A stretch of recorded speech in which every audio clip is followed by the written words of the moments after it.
കോഴിക്കോട് പാളയത്തെ തീപിടുത്തത്തിൽ അന്വേഷണം. ജില്ലാ fire officer ഇന്ന് പ്രാഥമിക റിപ്പോർട്ട് കൈമാറും. തീ ആദ്യം പടർന്നത് എവിടെയെന്ന് കണ്ടെത്താൻ CCTV പരിശോധിക്കും.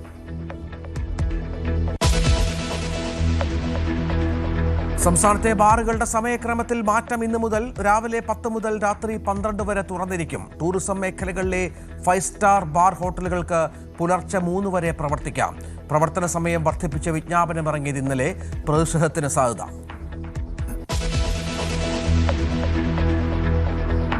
ശബരിമല സ്വർണ്ണക്കൊള്ളയിൽ തന്ത്രി കണ്ഠരര് രാജീവർക്ക് ഇന്ന് നിർണായകം. കട്ടിളപ്പാളി ദ്വാരപാലക കേസുകളിലെ ജാമ്യാപേക്ഷയിൽ കൊല്ലം വിജിലൻസ് കോടതി വിധി പറയും. തട്ടിപ്പിൽ പങ്കില്ലെന്നും ആചാരകാര്യങ്ങളിൽ മാത്രമാണ് ഇടപെട്ടതെന്നും തന്ത്രി.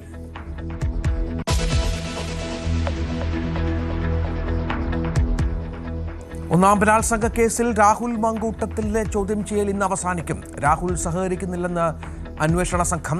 രണ്ടാം ബലാത്സംഗ കേസിലെ നടപടി ത്വരിതപ്പെടുത്താനും നീക്കം.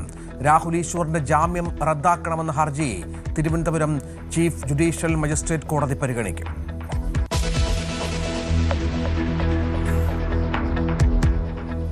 വിഴിഞ്ഞത്ത് ഹോട്ടലിലെ ഭക്ഷണ സാമ്പിൾ പരിശോധനാ ഫലം ഇന്ന്.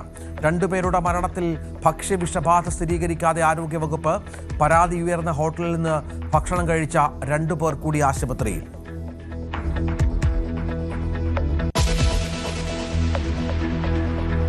നെടുമങ്ങാട് ജില്ലാ ആശുപത്രിയിൽ പ്രസവത്തിനിടെ ആദിവാസി കുഞ്ഞു മരിച്ചത് ചികിത്സാ പിഴവെന്ന ആരോപണം.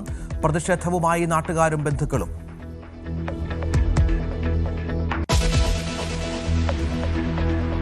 യുദ്ധസാഹചര്യം നിലനിൽക്കെ വീണ്ടും ഇറാന്റെ പ്രകോപനം. സൈനികാഭ്യാസത്തിനിടെ ഹോർമൂസ് കടലിടുക്കിൽ അപ്രതീക്ഷിത മിസൈൽ വർഷം. നടപടി ട്രംപിന്റെ ഭീഷണിക്ക് മറുപടിയെന്ന് സൂചന.